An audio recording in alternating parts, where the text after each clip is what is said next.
వాళ్ళంతా early morning పెళ్ళికి వెళ్ళిపోవచ్చు. అరౌండ్ 8:30 9 o'clockకి ప్రభాకర్ రెడ్డి సార్ గారు వెళ్ళిపోయారు.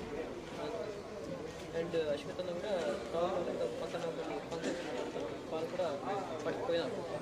బేసిక్గా అన్న వాళ్ళు ఉంటే కనుక జనాలు బాగా క్రౌడీష్గా ఉంటుంది, లేని పక్షాన మోడర్న్గా కొంచెం తక్కువగా ఉంటుంది. అదేవిధంగా ఈరోజు పెళ్ళిళ్ళు ఎక్కువ ఉండడంతో ఇంటి దగ్గర కూడా ఎవరు లేరు. మామూలుగా అన్న వాళ్ళు ఉంటున్నట్టు పవన్ అన్న వాళ్ళు కూడా లేరు, అంతా కూడా బయట ఉన్నారు. నేను ఆ టైంలో జస్ట్ బయటకు వచ్చి నిలబడి ఉంటే సస్పెక్ట్గా వీళ్ళు ఒక 10-15 మంది వైఎస్ఆర్సీపీ కార్యకర్తలు వస్తుంటే న్యాచురల్గా రోడ్ కాబట్టి ఎవరైనా దొరుకుతారు అన్నట్టుగా నేను వాళ్ళ వైపు కూడా చూడలేదు. నా పాటు నేను నిలబడుకొని ఉన్నా.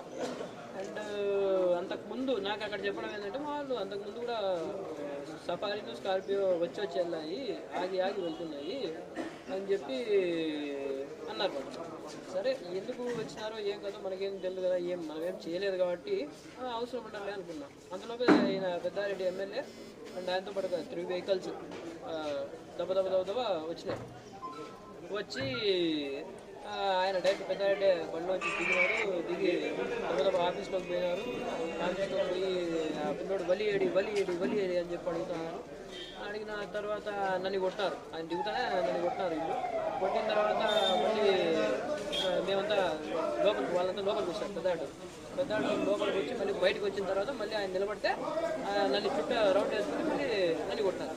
కొట్టి ఏడున్నాడు వలిగాడు ఎవరు విషయం ఏమని చెప్పాలి. కొట్టి నా సెలవు పిక్కున్నారు, ఊగినా ఊడిచి పెట్టకపోతే నాకు వాళ్ళని చంపుతామని. ఇంకొకటి ఏంటంటే ఆ విషయం ఏంది, ఇంతకు వాళ్ళు ఎవరు ఇవ్వాలి, అసలు ఎందుకు వచ్చినారు అనే విషయం నేను జస్ట్ ఎంక్వైరీ చేసుకుంటే నాకు ఇప్పుడు మా పిల్లలు చెప్పిన విషయం ఏంటంటే ఈ అబ్బాయి వలి అనే అబ్బాయి ఒక ఎద్దుల బండికి సంబంధించిన వ్యక్తికి ఫోన్ చేసి ఇసుక కావాలా 3 ట్రిప్పుల్లో 4 ట్రిప్పుల్లో తోలాలా అని చెప్పి ఆ పిల్లడు అడిగినాడు. ఆ కన్వర్జేషన్ వస్తూ మధ్యలో ఈ టాపిక్ వచ్చింది. ఇసుక తోలల్లా అంటే ఎద్దుల బండికి 10,000 రూపాయలు పెద్దారెడ్డి గారి భార్య గారికి ఇవ్వాలంట అని చెప్పేసి అన్నారు. అంతే, ఆడున్న పాయింట్ ఒక్కటే, 10,000 రూపాయలు భార్య గారికి ఇవ్వాలంట. మనకి ఆడేది అట్లయితే మనకి మిగలదు అనే విషయంలో మా కాలికట్లో ఉంటుంది. ఆడ ఎవరు తిట్టలే, ఏం చేయలే, వారు మాట్లాడలే, ఇంకోటి ఏం జరగలే. అట్లాంటిది ఒకవేళ నిజంగా వాళ్ళకి ఏదైనా మనోభావాలు దెబ్బతిన్నా లేకపోతే ఆ ఇన్ఫర్మేషన్లో తప్పు ఉన్నా డెఫినెట్గా వాళ్ళు కంప్లైంట్ డిపార్ట్మెంట్లకు ఇంకొకరికి కంప్లైంట్ ఇచ్చితే డెఫినెట్గా టేక్ యాక్షన్.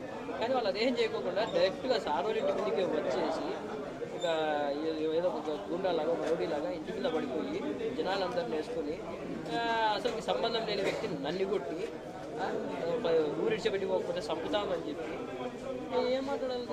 ఆ విషయం 10,000 రూపాయల సంగతి ఉంది.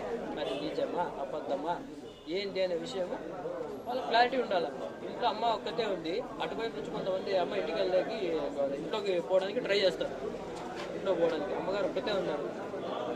ఏం మాట్లాడాలి. రీసెంట్గా ఆయన ఒక మీటింగ్లో చెప్పినారు, ఈ టౌన్లో జరిగిన మీటింగ్లోనే చాలా శాంతిగా తాడిపత్రి చాలా ప్రశాంతంగా ఉంది, నేను ఫ్యాక్షన్ లీడర్ అని చెప్పి అబద్ధాలు చెప్తారు, నేను ఫ్యాక్షన్ లీడర్నే, నేను శాంతి కాముకుని అని చెప్పారు. ఈరోజు ఆయన ఆధ్వర్యంలో వెహికల్ వేసుకొని వచ్చి ఈయన ఇంటి ముందరే వచ్చి చేసి అది ఎవరు లేదు టైంలో ఉన్నారంటే ఎవరు లేరు ఆ టైంలో. అంటే everyone knows that, each and everyone knows that, వాళ్ళకి అందరికీ తెలుసు సార్ వాళ్ళు ఎవరు లేరు అనే విషయం. అంటే శాంతి వచనాలు పలికినారు, సంతోషం, దాని ఆచరణ మాత్రం మేము ఉన్నాం. ఇళ్ళ కింద పడి దాడి చేసి ఎదురు తిరగలేనండి. నిజంగా ఆయన శాంతి కాముకుడైతే ఇయర్లో ఇది 2nd టైం అండి నా మీద దాడి జరుగుతుంది.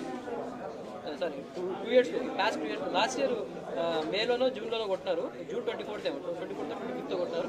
మళ్ళీ ఈరోజు ఈ 2nd టైం నా మీద దాడి చేశారు. కేవలం నా మీదే. ఎంతమంది మీద ఎంతమంది పెట్టింది ఎంతమంది పెట్టిన నాకు క్లారిటీ లేదు. నేను చెప్తున్నా అసలు ఏంటి సంగతి ఆగంటున్నా, నేను లేనున్నా, నాకు ఆ అబ్బాయి ఎవరికి తెలుసున్నా ఎవరున్నా అని చెప్పి అంటాను.